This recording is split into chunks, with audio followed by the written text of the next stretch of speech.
कक्षा 9 की आपकी जो प्रश्नावली 11.4 है उसका अब हम तीसरा क्वेश्चन सॉल्व करते हैं। इसमें लिखा है कि धातु की एक गेंद, हमारे पास कोई एक मेटल की बॉल है, उसका जो व्यास है वो 4.2 सेंटीमीटर है। यानी हमारे पास एक बॉल है और उसका जो व्यास है, हम यहाँ पर इसको जो है बना के बता देते हैं आपको। हमारे पास कोई एक बॉल है, इस तरीके से हमारे पास कोई एक बॉल है, इसका जो व्यास उन्होंने बताया है, ये पूरा टोटल ये व्यास है आपका 4.2 सेंटीमीटर, ये पूरा व्यास, ठीक है कि नहीं। उसके बाद यदि इस धातु का घनत्व, समझिए मैंने शायद इससे पिछली वाली एक्सरसाइज में आपको इसके बारे में बताया था।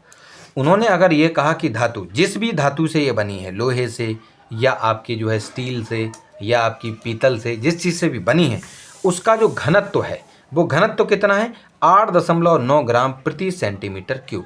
इसका मतलब ये है कि 1 सेंटीमीटर क्यूब हिस्से में, कितने में, 1 सेंटीमीटर क्यूब हिस्से में, उसको अगर हम देखते हैं, निकालते हैं, अगर 1 सेंटीमीटर क्यूब वाला अगर हम हिस्सा निकालते हैं उस धातु का, तो उसमें जो वजन उसका निकल के आता है वो आता है 8.9 ग्राम। यानी कि 1 सेंटीमीटर क्यूब का वजन 8.9 ग्राम है। तो इस गेंद का द्रव्यमान ज्ञात कीजिए, यानी इसका ही आपको द्रव्यमान बताना है, उसका बताना आपका वजन कितना है, कितने ग्राम है। तो हम सबसे पहले बच्चों इसका क्या निकालेंगे, इस धातु वाली ये जो बॉल थी आपके पास, मेटल वाली जो बॉल थी, इसका हम सबसे पहले निकालेंगे वॉल्यूम। वॉल्यूम कुछ आपको सेंटीमीटर क्यूब में देखने को मिलेगा, और फिर जितना आपका वॉल्यूम होगा, ठीक है कि नहीं, उसमें हम गुना करेंगे 8.9 ग्राम के साथ, और फिर जो उत्तर आएगा वही आपकी इस गेंद का द्रव्यमान यानी कि मास होगा, ठीक है कि नहीं। तो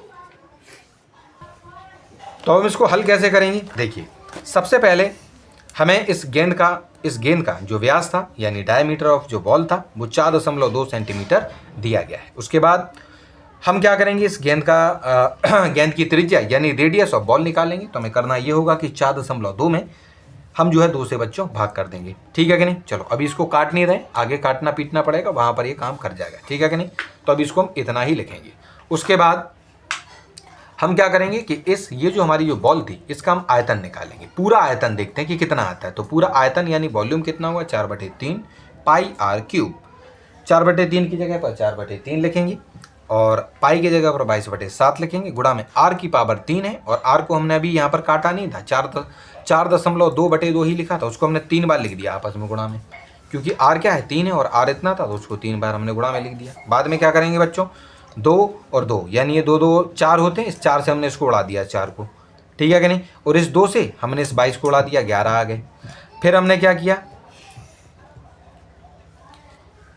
फिर हमने इस 3 से अपने इस 4.2 को काटा तो 1.4 आएगा, और इस 7 से जब आप 4.2 को काटेंगे तो 0.6 आएगा, और जो 4.2 है वो आपका ऐसे ही रहेगा।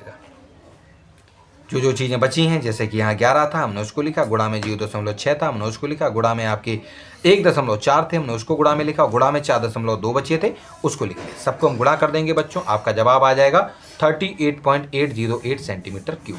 अब एक चीज़ का ध्यान रखना, इस पूरे का जो द्रव्यमान है, इस पूरे के पूरे का जो वॉल्यूम है, माफ कीजिएगा, पूरे के पूरे का वो आयतन यानी वॉल्यूम कितना है इसका पूरा, वो है 38.808 सेंटीमीटर क्यूब। लेकिन उन्होंने ये बताया कि अगर हम इसका 1 सेंटीमीटर क्यूब वाला अगर हम क्या निकालते हैं इसका, उस आयतन में अगर देखें, 1 सेंटीमीटर क्यूब वाले आयतन में अगर हम देखते हैं तो हमें 9 ग्राम, सॉरी माफ कीजिएगा 8.9 ग्राम इसमें जो है उसका वजन देखने को मिलता है, जबकि इसका कुल मिलाकर आयतन कितना था, इतना था। तो पूरे के पूरे आयतन में कितना आपका जो है वजन हो सकता है। तो जब 1 ग्राम का पता है, सॉरी 1 सेंटीमीटर क्यूब का पता है, इतने सेंटीमीटर क्यूब का हमसे पूछ लिया गया, क्योंकि इस पूरे का जो आयतन होगा वो इतना होगा। तो उसी में हमें क्या करना है कि 1 सेंटीमीटर क्यूब वाले जो आपका जो वजन है उससे हम इसमें बच्चों गुणा कर देंगे। तो जब हम गुणा करेंगे तो आपका जवाब लगभग आपका 345.39 यानी 345.39 ग्राम अप्रॉक्सीमेटली इसका जो वजन है हमें देखने को प्राप्त होगा, ठीक है। तो इस प्रकार से अगर ये क्वेश्चन आपसे आ जाता है तो आप ये कर लीजिएगा।